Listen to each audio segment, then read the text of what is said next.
ఆంధ్రప్రదేశ్ రాష్ట్రంలో బీసీలకు పట్టినటువంటి దరిద్రాన్ని వదిలించేటువంటి రోజు ఏప్రిల్ 11 ఈ రామచంద్ర యాదవ్ గారు ఒక వ్యక్తి కాదు, ఒక మనిషి కాదు, సాక్షాత్తు ఆ భగవంతుని యొక్క స్వరూపుడు అని చెప్పేసి తెలియపరచడం కోసం ఈ శంకరాముది ఆయన యొక్క శివుని యొక్క ఆయన యొక్క అనుగ్రహంతో ఆయన యొక్క శక్తి సామర్థ్యాలను ఈయనకి ఉంచి ఈయన శక్తి సామర్థ్యాలు ఈ ఆంధ్రప్రదేశ్ రాష్ట్రంలో ఉన్నటువంటి బీసీలందరినీ బాగుపరిచే విధంలో మా యొక్క పని విధానం ఉండబోతుందని చెప్పేసి తెలియపరచడానికి ఈ శంఖం ఊది మీ అందరికీ తెలియపరచడం జరుగుతుంది. మొత్తం కూడా ఇప్పటి వరకు ఆంధ్ర రాష్ట్రంలో అగ్రకులాల రాజకీయ పెత్తనం కొనసాగిందని చెప్పేసి చెప్తా ఉన్నారు. మరి బీసీవై పార్టీ నుంచి రాష్ట్ర అంటే ఓన్లీ బీసీ క్యాడర్కి మాత్రమే మీరు సపోర్ట్ చేయబోతా ఉన్నారా, లేదంటే ఎవరెవరికి సపోర్ట్ చేయబోతా ఉన్నారు, పర్టికులర్ పీపుల్కి సపోర్ట్ చేస్తున్నారు? ముఖ్యంగా మీరు అడిగిన క్వశ్చన్ చాలా అద్భుతం. ఈ యావత్ భారతదేశంలో ఉన్నటువంటి ఈ అగ్ర కులాలు కూడా, అలాగనే బీసీ కులాలు కూడా, అలాగనే ఎస్సీ ఎస్టీ కులాలు కూడా తెలుసుకోవాల్సినటువంటి నిగూఢ రహస్యం ఏంటంటే ఈరోజు అగ్ర కులాలు అని చెప్తున్నారండి. ఎవరండి అగ్ర కులాలు? ఇక్కడ చరిత్ర పుటంలో ఒక సెంటెన్స్ లేదు. భగవద్గీతలో చూసినా, ఖురాన్లో చూసినా, బైబిల్లో చూసినా ఒక్క సెంటెన్స్ ఉందా ఈ అగ్ర కులాలు అని చెప్పుకొని బలిసిన ఈ దొరల గడియలకి మేము ఖచ్చితంగా పగలగొట్టే దిశలో మా యొక్క ప్రయాణం ఉండబోతుందని చెప్పేసి తెలియపరచుకుంటున్నాం.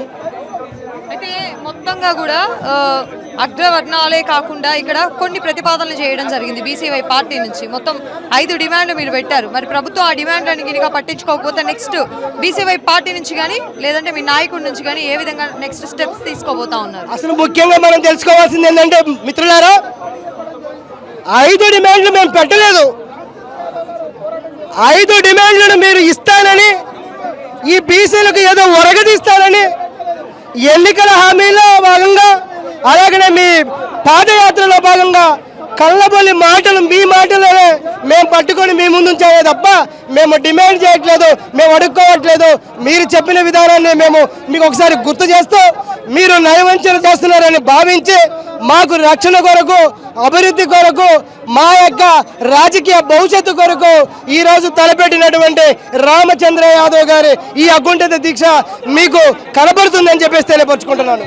పూరించారని చెప్పుకోవచ్చు. ఈ ఆంధ్రప్రదేశ్ రాష్ట్రంలో బీసీలకు పట్టినటువంటి దరిద్రాన్ని వదిలించేటువంటి రోజు ఏప్రిల్ 11 ఈ రామచంద్ర యాదవ్ గారు ఒక వ్యక్తి కాదు, ఒక మనిషి కాదు, సాక్షాత్తు ఆ భగవంతుని యొక్క స్వరూపుడు అని చెప్పేసి తెలియపరచడం కోసం ఈ శంకరాముది ఆయన యొక్క శివుని యొక్క ఆయన యొక్క అనుగ్రహంతో ఆయన యొక్క శక్తి సామర్థ్యాలను ఈయనకి ఉంచి ఈయన శక్తి సామర్థ్యాలు ఈ ఆంధ్రప్రదేశ్ రాష్ట్రంలో ఉన్నటువంటి బీసీలందరినీ బాగుపరిచే విధంలో మా యొక్క పని విధానం ఉండబోతుందని చెప్పేసి తెలియపరచడానికి ఈ శంఖం ఊది మీ అందరికీ తెలియపరచడం జరుగుతుంది. మొత్తం కూడా ఇప్పటి వరకు ఆంధ్ర రాష్ట్రంలో అగ్రకులాల రాజకీయ పెత్తనం కొనసాగిందని చెప్పేసి చెప్తా ఉన్నారు. మరి బీసీవై పార్టీ నుంచి రాష్ట్ర అంటే ఓన్లీ బీసీ క్యాడర్కి మాత్రమే మీరు సపోర్ట్ చేయబోతా ఉన్నారా, లేదంటే ఎవరెవరికి సపోర్ట్ చేయబోతా ఉన్నారు, పర్టికులర్ పీపుల్కి సపోర్ట్ చేస్తున్నారు? ముఖ్యంగా మీరు అడిగిన క్వశ్చన్ చాలా అద్భుతం. ఈ యావత్ భారతదేశంలో ఉన్నటువంటి ఈ అగ్ర కులాలు కూడా, అలాగనే బీసీ కులాలు కూడా, అలాగనే ఎస్సీ ఎస్టీ కులాలు కూడా తెలుసుకోవాల్సినటువంటి నిగూఢ రహస్యం ఏంటంటే ఈరోజు అగ్ర కులాలు అని చెప్తున్నారండి. ఎవరండి అగ్ర కులాలు? ఇక్కడ చరిత్ర పుటంలో ఒక సెంటెన్స్ లేదు.